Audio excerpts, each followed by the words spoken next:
TRS government ఉన్నప్పుడే తగ్గినాయి, అవి 23% తగ్గినాయి లోకల్ బాడీస్లలో. సో మళ్ళీ పెంచాలి అనే డిమాండ్ ఒకటి ఆమె తీసుకోవడం అనేది కొంత బీసీలను పోలరైజ్ చేయడంలో, దాంతోపాటు ఇంకొక నినాదం కూడా ఇవ్వాలి ఆమె. ఈ ఈబీసీ వాళ్ళకు ఇప్పుడు ఉన్నది 10% లోపు, 10% రిజర్వేషన్స్ పెట్టుకున్నారు. మోడీ గవర్నమెంట్ నిర్ణయం తీసుకున్నది, దాన్ని చాలా రాష్ట్రాలు అమలు చేస్తున్నాయి. అలా తెలంగాణ గవర్నమెంట్ కూడా గతంలో కేసీఆర్ గారు ఉన్నప్పుడే దాన్ని అమలు చేసే ప్రక్రియ మొదలైంది. తమిళనాడు పోతే మొన్న మేము తెలుసుకున్నది ఏంటంటే ఆ గవర్నమెంట్ దాన్ని ఒప్పుకోవట్లేదు.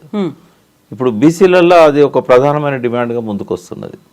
దాన్ని కూడా కవిత టేకప్ చేయాలి. సరే టీఆర్ఎస్ గవర్నమెంట్లో దాన్ని ఇంప్లిమెంట్ చేసినా కూడా రియలైజ్ అయ్యి అది మేము అమలు చేయము తెలంగాణ రాష్ట్రంలో, ఎందుకంటే ఇంకా ఏం మిగలదు బీసీలకు. 10% ఫార్వర్డ్ క్లాస్కి ఇచ్చినట్టయితే వాళ్ళు ఉన్న జనాభా 10% లేరు, ఆ 10%కి 10% రిజర్వేషన్స్ ఇచ్చినట్టయితే ఇప్పుడు ఏం జరుగుతుందంటే బీసీ క్యాండిడేట్కి 60% పైన మార్క్స్ వచ్చినా కూడా 35% వచ్చిన ఈ ఫార్వర్డ్ క్లాస్ వాడు ఈబీసీ రిజర్వేషన్ పెట్టుకొని కొట్టుకుపోతున్నాడు.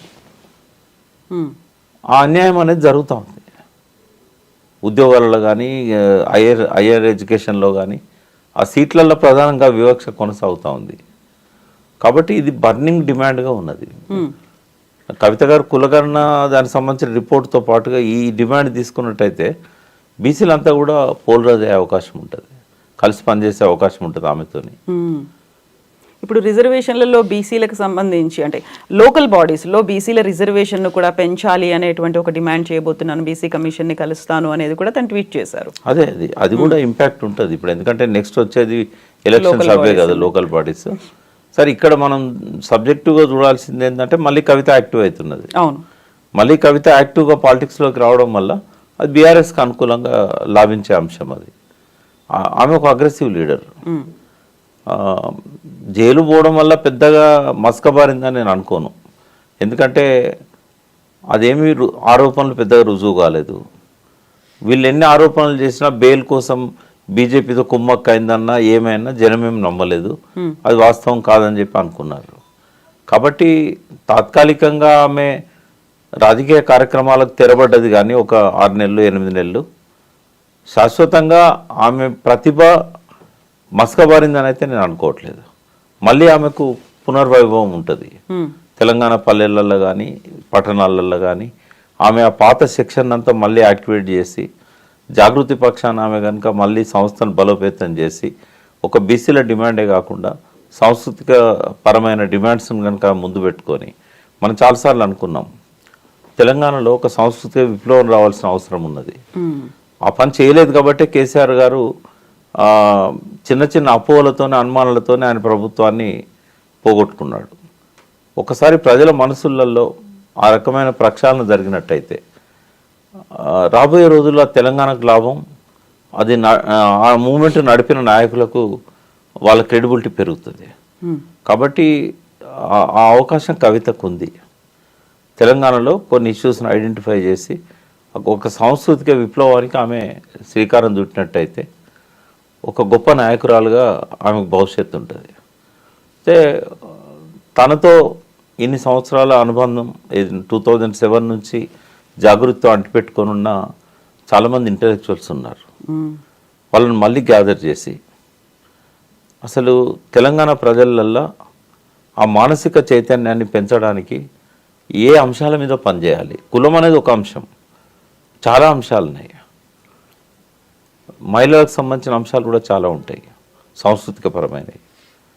సో పండుగలకు ఇప్పుడు మళ్ళీ దాన్ని ఏదో ఐకాన్ లాగా బతుకమ్మలు ఇట్లాంటివి చేసే అవకాశం లేదు. కానీ సాంస్కృతిక పరమైన ఇష్యూస్ ఇంకా చాలా ఉన్నాయి. మన తెలంగాణ సంస్కృతిలో ఉన్న కొన్ని మంచి లక్షణాలను బయటికి తీసే అవకాశాలు ఉన్నాయి. ఇవన్నీ కనుక ఆమె చేయగలిగితే మళ్ళీ ఒక గొప్ప పునర్వైభవాన్ని ఆమె తీసుకురాగలుగుతారు. జాగృతిని ఇంకో పాటలో ఆమె సక్సెస్ఫుల్గా మళ్ళీ రీలాంచ్ చేయగలుగుతారు. అప్పుడేమో బతుకమ్మతో జాగృతి ప్రజల మనసుల్లోకి వచ్చింది. ఇప్పుడు ఆ సాంస్కృతిక చైతన్యాన్ని ఇచ్చే విధంగా ఏది అవసరం ప్రజలకు. ఫర్ ఎగ్జాంపుల్ నేను కొన్ని చెప్తాను మీకు. ఇప్పుడు మూఢనమ్మకాలు ఇంకా గ్రామాలలో ఉన్నాయి. ఆ మూఢనమ్మకాలు తగ్గుతాయి అనుకున్నాం. ఎడ్యుకేషన్ పెరుగుతున్నా కూడా మూఢనమ్మకాలు కూడా పెరుగుతున్నాయి. చదువుకున్నవాడు కూడా ఆ నమ్మకాలను అట్లే అంటిపెట్టుకుంటున్నాడు. చదువుతో విజ్ఞానంతో పోవాలి కదా, పోవడం లేదు. అవి ఇప్పటికి మంత్రగత్తెలు అని చెప్పి దాడులు చేయడము, అనుమానాలు పడడం, అపోహలు పడడం, వైద్యాన్ని పక్కకు పెట్టి నాటు మందులకు ఇట్లాంటి వాటికి ప్రాణాలను బలి చేసుకోవడము, ఆరోగ్యపరమైన సమస్యలు, మానసికపరమైన సమస్యలు, సైకలాజికల్ ఇష్యూస్, ఇట్లాంటివన్నీ కూడా. తర్వాత మానవ సంబంధాల కంటే ఆర్థిక సంబంధాలకు ఎక్కువ విలువ ఇచ్చే పరిస్థితి. అది తెలంగాణ కల్చరే కాదు అది, బట్ అది పక్క ప్రాంతాల నుంచి వచ్చిందో ఏమో కానీ అది ఇప్పుడు తెలంగాణలో అది పెరుగుతూ ఉంది. తర్వాత స్త్రీని గౌరవించే సంస్కృతి, భారతీయ సంస్కృతిని పునరుద్ధరిస్తున్న ఆర్ఎస్ఎస్ కానీ మోడీ కానీ చేయలేని పనులు అవి. తర్వాత ఇవాళ వస్తున్న ప్రత్యామ్నాయ సంస్కృతి ఏదైతే స్టార్ కల్చర్ ఉందో, ఈ కల్చర్కి అగెనిస్ట్గా విద్యార్థులను చిన్న వయసులో ఉన్న పిల్లల దగ్గర నుంచి పెద్దవాళ్ళ దాకా ఒక ప్రత్యామ్నాయ సంస్కృతి పేరుతోని విష సంస్కృతి మన మీద ఎట్లయితే ప్రతిరోజు సెల్ ఫోన్ల ద్వారా కానీ ఈ శాటిలైట్ ఛానళ్ళ ద్వారా కానీ మన మీద విశృంఖలంగా దాడి చేస్తున్నదో దానికి వ్యతిరేకమైన పోరాటంతో అది పోద్దని నేను అన్నాను.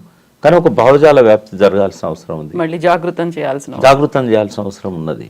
అంటే జయశంకర్ గారు ఒక చనిపోయే ముందు ఒకసారి డిస్కషన్లో నాతో అన్నారు, ఈ కవిత ఎక్కువ పాలిటిక్స్ మీద కాకుండా ఇటువైపు దృష్టి పెడితే బాగుంటుంది. ఎట్లయితే ఆమె జాగృతి పేరుతోని బతుకమ్మ ఇట్లాంటి ఐకాన్స్ని తీసుకొచ్చి ఉద్యమాన్ని జోడించిందో, తెలంగాణ వచ్చిన తర్వాత కూడా ఈ కృషి కొనసాగాల. షీఈ్ ద రైట్ పర్సన్ అని చెప్పాడు ఆయన. నేను రాశాను కూడా ఆర్టికల్ అప్పుడు, ఆయన చనిపోయినప్పుడు. తెలంగాణ రాలేపటికి 2011లో కవిత గురించి రాశారు, ఆయన చెప్పింది రాశాను నేను. అంటే ఆ వైపుగా కవితను ఎదగాలని కోరుకుంటున్నాం. అట్లాంటి ఇష్యూస్ తీసుకొని ఆమె ఒక ఐకాన్ లాగా డెవలప్ కావాలి. తండ్రి తాడు బిడ్డగా రాజకీయాలలో ఏం మాట్లాడినా కూడా ఆమె విలువ అనేది ఒక స్టేజ్కి వచ్చి అక్కడ ఆగిపోతుంది. బట్ ఈ పని చేస్తే తండ్రి కంటే ఎక్కువగా ఎదిగే అవకాశం ఆమెకు వస్తుంది. ఈ మంత్రి పదవులు, ముఖ్యమంత్రి పదవుల మీద ఆశలు పక్కకు పెట్టి అది కాదు టార్గెట్, అది అట్లా చేయకూడదు. ఇప్పుడు ఒక రోల్ కావాలి. ఆమె కొంత దూరం అందులో ప్రయాణం చేసింది కాబట్టి she is the right person. ఇంకా అందరిలాగా కొట్టుకపోవడం కాదు. ఎంతమంది ముఖ్యమంత్రులను ఈ ప్రజలు గుర్తుపెట్టుకుంటారమ్మా? ఆంధ్రప్రదేశ్ సమైక్య రాష్ట్రంలో ఎంతోమంది ముఖ్యమంత్రులు పరిపాలన చేశారు. ఇప్పుడు అడిగితే ఎవరినన్నా పేరు అడిగితే గుర్తుపెట్టుకునే పరిస్థితి ఉందా? ఇవాళ కావాల్సిన ముఖ్యమంత్రులు కాదు, సంఘ సంస్కర్తలు కావాలి. ఈ సమాజంలో ఉన్న రుగ్మతలను పోగొట్టి ప్రజల లోపల మానసిక చైతన్యాన్ని, భావజాల వ్యాప్తిని తీసుకుపోగలిగే వాళ్ళు కావాలి. 4 కాలాల పాటు ఆమె తెలంగాణ చరిత్రలో మిగిలిపోతుంది. వాళ్ళ కుటుంబం నుంచి ఎవరు ముఖ్యమంత్రి అయినా పరగబడేది ఏముంటుంది? కేసీఆర్ కంటే పెద్ద ముఖ్యమంత్రి అయితే వాళ్ళ కుటుంబం నుంచి రారు కదా. కాబట్టి ఆ పదవుల కంటే కూడా సంస్కృతి మీద, సాంస్కృతిక పునర్వైభవం కోసం, సాంస్కృతిక పునర్జీవనం కోసం, తెలంగాణ కల్చర్లో ఉన్న మంచిని పైకి లేపి ఇప్పుడేదైతే దాడి చేస్తున్న విషయ సంస్కృతికి వ్యతిరేకంగా జాగృతిని పెంచుకుంటే బాగుంటుంది తప్ప కేవలం పొలిటికల్ ఇష్యూస్, కులగణన అనేది పొలిటికల్ ఇష్యూ, వాటికి పరిమితం కావద్దని ఆమెకు నేను మీ ద్వారా విజ్ఞప్తి చేస్తాను. ఎస్ ప్రకాష్ గారు, థ్యాంక్ యూ సో మచ్ అండి. Thank you.